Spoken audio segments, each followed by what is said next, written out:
నా చెల్లెమ్మలందరూ బాగున్నారా? నా అన్నలు బాగున్నారా? నా తమ్ముళ్ళందరూ బాగున్నారా?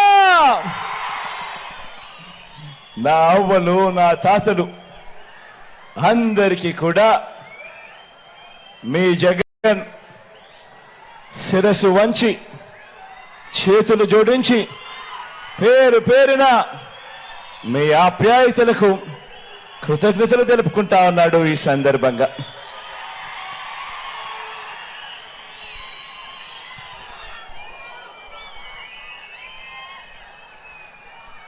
మే 13న కురుక్షేత్ర యుద్ధం జరగబోతా ఉంది. పేదలు ఓ వైపున, పెత్తందారులందరూ మరోవైపున. ఈ పెత్తందారులందరినీ ఓడించేందుకు, పేదల పక్షాన నిలబడేందుకు నేను సిద్ధం.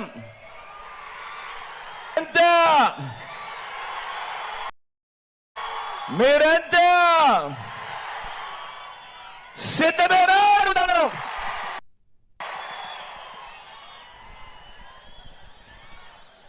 ఈ పొత్తులను, ఈ జిత్తులను, ఈ మోసాలను, ఈ అబద్ధాలను, ఈ కుట్రలను, వీటి అన్నింటినీ కూడా ఎదుర్కొంటూ పేదల భవిష్యత్తుకు అండగా నిలిచేందుకు నేను సిద్ధం.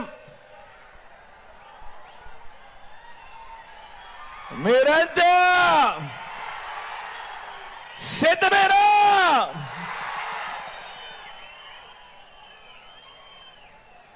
ఈరోజు ఇక్కడ ఈ మహా సైన్యం ఏమి చెబుతోందో తెలుసా?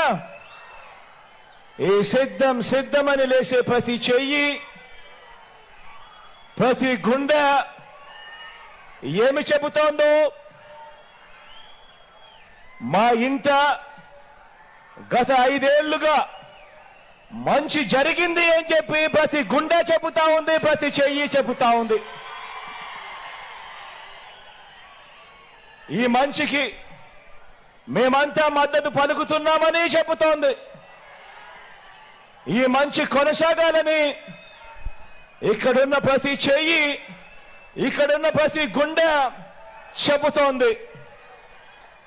మా గవర్నమెంట్ బడులు బాగుపడుతున్నాయి అని చెబుతోంది ప్రతి గుండె. మా పిల్లల చదువులు మెరుగుపడుతున్నాయి అని చెబుతా ఉంది మా ప్రతి గుండె.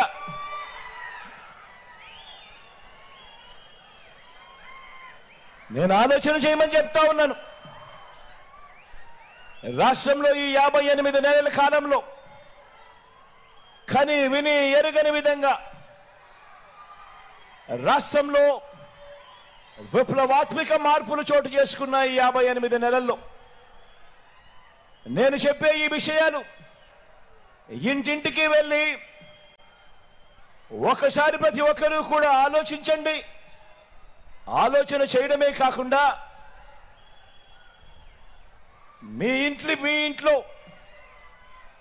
ఉన్న మీరంతా కూడా బయటికి వచ్చి ప్రతి ఇంటికి వెళ్ళి ఈ మార్పుల గురించి ప్రతి ఇంట్లో కూడా చెప్పాలి అని కోరుతా ఉన్నా.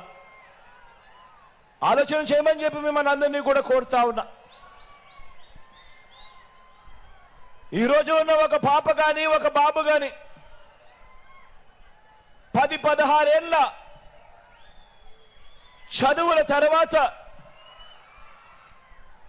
ఈరోజు మన బడులలో జరుగుతా ఉన్న మార్పులు, ఈరోజు మన విద్యారంగంలో జరుగుతా ఉన్న మార్పులు ఎలాంటివి అంటే 10-16 ఏళ్ల తర్వాత